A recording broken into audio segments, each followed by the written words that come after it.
Do you know many people are having trouble with their Godox V1 Flash showing a WL error on Sony a7RIII?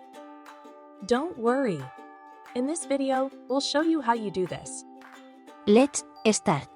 Step 1. Secure Flash Attachment. Ensure that the Godox V1 Flash is securely attached to the camera hotshoe for a proper connection. Step 2. Clean electrical contacts.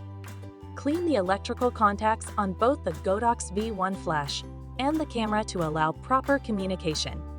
Step 3. Wait for recycle. Wait for the flash to fully recycle and the flash ready indicator to light up. Step 4. Check battery power. Check the battery power if flash ready indicator does not light up after waiting. Step 5. Set flash to ETTL. Set the flash mode to ETTL and adjust the flash output if needed for proper exposure. Step 6. Verify focal length. Make sure the focal length of your lens is within 28 mm to 105 mm to avoid uneven illumination. Follow these steps, and your Godox V1 Flash should work flawlessly with your Sony a7RIII. Still need help? Visit our website for the complete manual.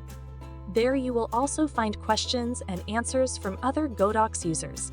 Did you find this video helpful? By subscribing, you help us continue to answer users' questions.